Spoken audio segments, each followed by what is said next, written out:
లే మీరు పిల్లలు బిరిబిరి పెట్టండి. ఆ హిందూ పిల్లోడైనా వాడు చూడు ఎంత బాగా చేస్తున్నాడు. నా కొడుకు చుట్టూ కొడితే కానీ నాకు మనశాంతి ఉన్నారు. చాలా ఎక్కువ చేస్తున్నాడు. మీరు గంటల కొద్ది చేసుకుంటున్నారా? ఇప్పుడు ఇచ్చే కొలికి మనం చేసేదే ఎక్కువనా? నా కొడుకు ఆ పాన్ పరాగ్ నమ్మలేవాడు ఎక్కువ అంటనా. నేనైతే ఖచ్చితంగా కొడతాను నా కొడుకుని. ये पूरा काम मैं करता, तू फिक्र मत कर. నువ్వు కదరా పన్నోడు అంటే నీకు ఇచ్చే కూలి కంటే ఇంకా ఎక్కువ వేయచ్చురా. మీరేం ఎట్లా చూస్తున్నారు పాండి పోయ్. ఇందుకైనా నేను విని కొడతానండి.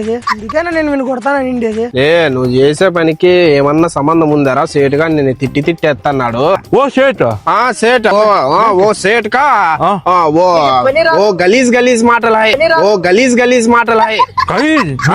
गलीज तू मैं वो सेठ కాదురా, నీకు ఇంత చెప్పినా తెలుగు వచ్చినా నీకే? मैं थोड़ा आता मेरे को तेलुगु. వీనికి తెలుగు కొంచెం కొంచెం వచ్చినారా? మనం చెప్పిండేది అర్థమైందో లేదో. పోతానన్నా కొట్టేకేమో. ఊను కదరా. ఏం అట్లా వస్తాను 1 minute. मैं डूबू का बात करता हूँ डूबू. ఆ నోట్లో మూసి మాట్లాడే ఏం అట్లా నమ్ములుతున్నావు? అంగే మిందంతా పడి చూడ తిడతావు నేను పని చేయాల. నేను డూప్లికేట్ అన్న పోలా. నేను డూప్లికేట్ తుమ్ముకోను.